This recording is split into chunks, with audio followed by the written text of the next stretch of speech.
This week on Music Worth Buying, we're going to be listening to music from Circles and Squares from Seth Swirsky.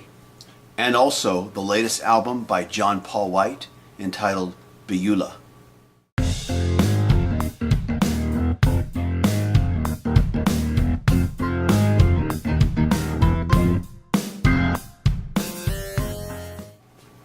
Hello everybody and welcome to Music Worth Buying. My name is Robert Kinsler and I'm a music writer and a musician. And my name is TJR. I'm a musician and music writer. Now I'm going to kick things off this week with Seth Swirsky's Circles and Squares.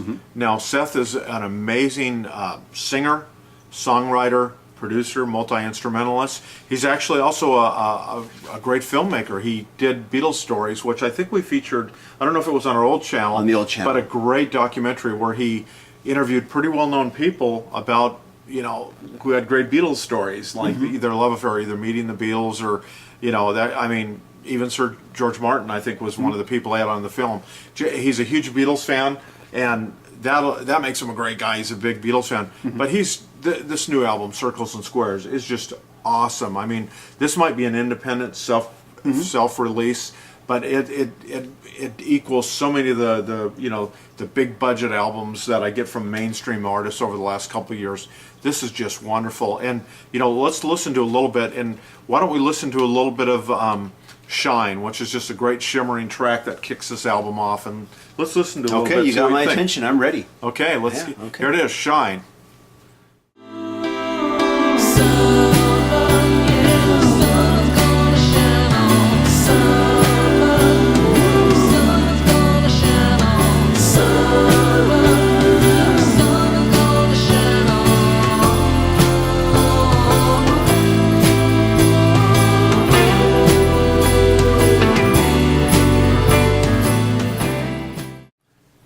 Okay, here's what I'm going to say. Pulled the album up here on Tidal, which is my preferred streaming music service. I'm going to do this here. And you see that where it says favorite? Yep, I see that. Okay, I can I'm actually adding read that because I want to hear the rest of this album. I'm sold. Perfect. I'm sold on that track, so I'm adding it to my favorites now so I can hear the rest of the album. And this will blow you away. Seth wrote the song, obviously, but he plays and sings every note you hear on this album. And or on that song, I'm sorry. There are a few other guest musicians, I think, that play some maybe instruments he doesn't happen to play, but obviously he plays bass and drums and keyboards and guitar, and his harmonies are just stellar. Yeah. I mean, and he taps into people like the Beatles, like the Beach Boys, like Jeff Lynne and ELO. Go ahead. I even heard a little. There was a part there where I even heard a little bit of what I felt was almost a slight Chicago influence. Yeah, I would say so. But he's not anchored by it. I mean, he writes his own songs, and maybe they're informed by that time and by these people that he loves and these bands and artists. But I mean, you're going to put this on and enjoy this. It's not going to want you to take this out and go listen to the Beatles. You're going to want to continue to hear this album, Circles and Squares, and it's just fantastic. When I first got it, I was blown away because I have liked his previous work. And he played in, and hopefully I get the name right, I'm sure I do. He played with a duo called Red Button, and I had one of their albums, but I really am enjoying this album a lot. Maybe it's because I recently saw the Zombies and Jeff Lynne's ELO, but I'm really loving the great harmonies and kind of the Baroque pop and all the chamber pop and some of these sounds and stuff from the past that he's brought into the present day. And just love this stuff. And the CD itself, obviously, it's independent produced, so it is colorful and it's really wild. Kind of captures the sound. There's not a lot to it. You have bare bones packaging. Yeah. But the music is more than worth picking this up or getting it on a digital service. And I know because I've done my own independent releases, and your budget is a really is something you've got a strict budget you have to go with, and so that means usually the place where you have to cut down on is the packaging. Yeah, because you want to make the music as good as you can. So, and Seth even did the artwork, so let's give him some credit. In addition to the production and the musicianship and the singing, he's even a great artist. So, and the guy's a great filmmaker. So, he's truly a Renaissance man, a man of many talents. Well, I want to hear more. Okay, well, I'll tell you what, I was thinking, what song? Let's listen to, there's so many good songs on here. Let's listen to Far Away next. How's that sound? I'm all ears. We're going to get close to Far Away. I am ready. Here we go. Looking at me, but I'm not there. When I go out of my mind,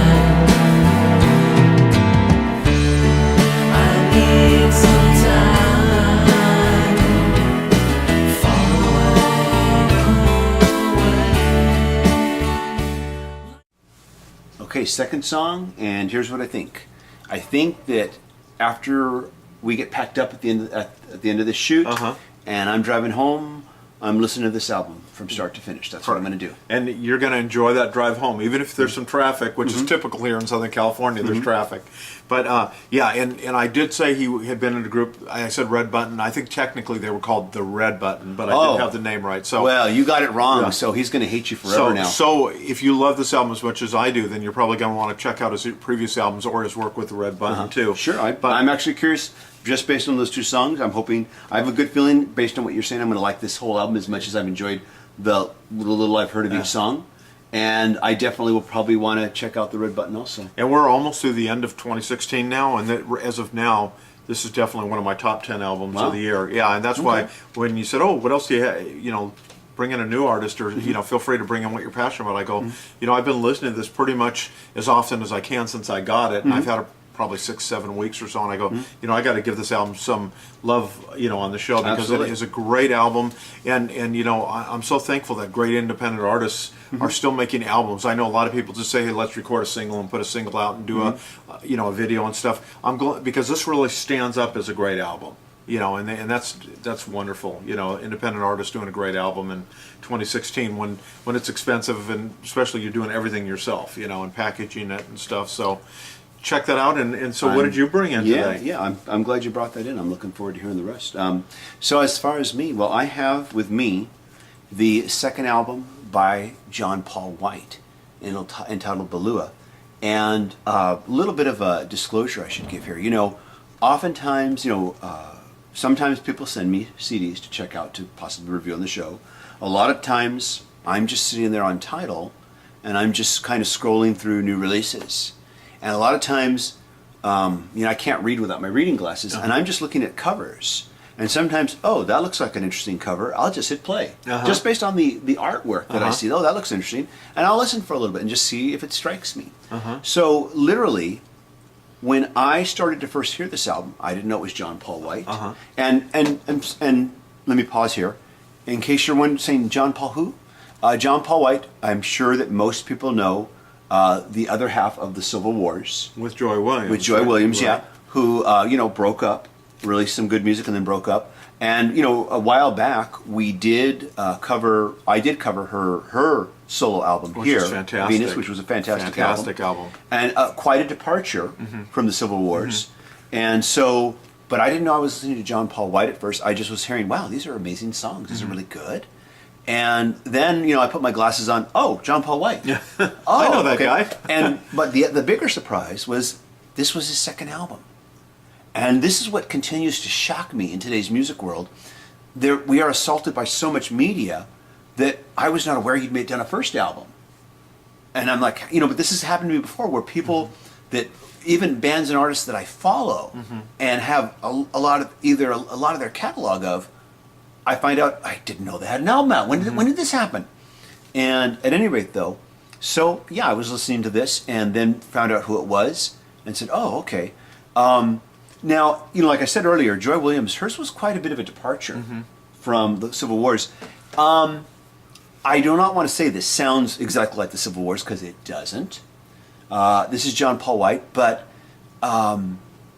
he has really, I feel like he's reached not his final pinnacle, but he has reached a high point in his songwriting with this album. But I still feel like he's got a higher pinnacle to climb yet. Wow. Where he's going to even give us something better. I'm extremely excited and stoked about this album. And this album, it is full of scorn, sorrow, bitterness, pain, spite, anger, rage, regret, and loss. And he makes it all sound so effing good as well. And so I'm going to play a song here. I can't wait to get your reaction. This is the first song on the album. It's called Black Leaf. Here we go. Ice, water, drink it down till it's gone. I saw her, drink it down till it's it's gone.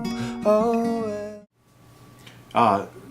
Typically, it's hard sometimes to make an impression on you, but that song definitely does. I mean, after first listen, impressed by the music, impressed by the nuances of his vocal performance, and just the emotional power. I mean, there is just some real introspective, things going on through his head that are being communicated through the song, and it's like I'm sure. And because you've heard it more than I have, but I'm sure that this takes on additional weight and power, every time you hear it. It took on more weight. The first time I heard it, I was just not knowing who this was. I was just listening through my earbuds, and I don't have the lyrics. I don't have the album or the lyrics or anything, And then it takes on more weight as I sit there with the lyrics, in hand, and start to, okay. Yeah, really powerful just to sit there and even read it. But yeah, with the music, so enhances what he's saying there, and it's obviously not just the words themselves, it's his vocal delivery. His vocal delivery is very powerful. To a certain extent, he's not sounding anything like him, but I'm reminded a little bit, of the vocal delivery of someone like, say, Jeff Buckley.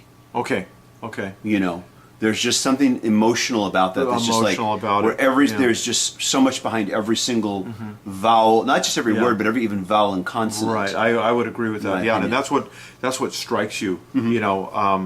That there is such power here to that performance. I'm definitely want to hear the rest of the album. Cool. I mean, kind of like you with the Seth Swirsky album. I want to hear this one too. It's like, wow, it makes you want to delve into that. Yeah, you're not going to be disappointed. In my opinion, there are no bad tracks on this album. It's solid all the way through. Let me get into the packaging here. This is in a mini vinyl gatefold.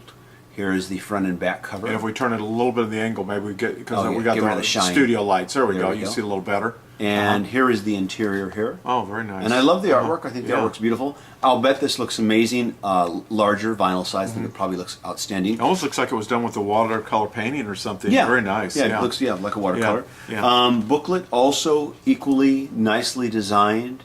Here's the front. Here's the back. Lyrics, also design work on the lyrics. Great. Extremely easy to read. And and then of course the usual credits, but lots of room for the lyrics to be able to take those in as you're listening to it and read them. But yeah, beautiful package. And so I will play you another track. Now, this next track is much more upbeat. This still remains a more acoustic sounding album overall. Okay. But here's a song that's a little more aggressive here. Okay. And this is a song called Fight For You. Let's get the message sent. For the sake of argument, 'cause I wanna fight for you. Yeah, I wanna fight for you. I wanna fight for you. On this song, Fight For You, it has, like what you're saying, a little bit more of a driving propulsion, more aggressive, but it's still acoustic in nature, and the song still breathes, even though it's got the electric guitar. It has the electric guitar and stuff. There's a power to it, but there's times that the dynamics go down, and it simmers, and it just has. It's like this, so many acoustic styles or American style. They feel I think the drive, like, well, I got to keep strumming, I got to keep moving, or if they do a break, it's like, okay, just stop. This is, it's like life itself. There's just, just not, like I said, after first listen, I'm just so genuinely blown away by the dynamics here and the power, how he's trying to get what he's feeling inside emotionally, in the music in sync, and to really bring that forth. It's almost like I'm probably saying this more complicated than it is, but it's just a great song, just a great performance. It is a great song, but also it's a tremendous performance too, both vocally, both musically. Right. But also there's one other aspect of the performance I want to bring out, which is the production as well. And I kind of feel like, first of all, these are very finely crafted tunes. And there was a critic on NPR whose name escapes me, who I'm going to just paraphrase here. He said a lot of these songs feel like they've already existed. Like they've existed for years to a certain extent. And I agree with that. But what I would add to that is the production of this album, it how shall I put it here? The production is at once invisible and striking all at Okay. the same time. The production is so finely crafted on this album that you almost don't notice it because it becomes invisible because it's so much in service to the emotional, to being part of the emotional performance of everything. Not the vocals, the musicianship, the production is servicing that as well.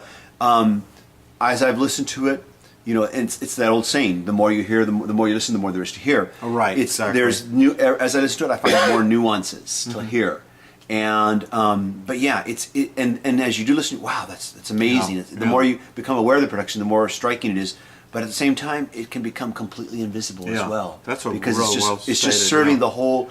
It makes it look easy, I guess is the word. It makes it look easy. Effortless, definitely. Yeah. Yeah, it's just a real powerful. I certainly look forward to Yeah. hearing John Paul White's new album. I mean, And that's same here with fantastic. Seth Swirsky. Thanks for bringing that in. Yeah, thanks for bringing that one in. And so Yeah. now, let's tell everybody where they can find us here. Okay. And of course, my name's TJR.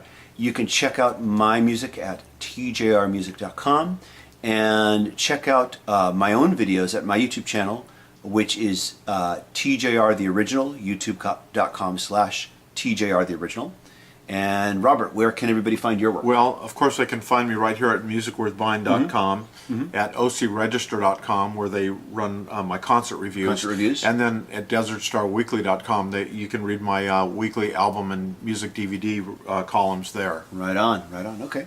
So we just want to thank you so much for subscribing, and to all of you who've been sharing the show with your social media. We appreciate that very much too. And so tell us, have you had a chance to hear these albums? And if so, tell us what you thought. 3D. Are we in 3D here? We are. Okay. The third dimension or There we something go. like that. But no, tell us how you feel about these albums, and we'll see you next time. Thanks, everybody. See ya. Bye.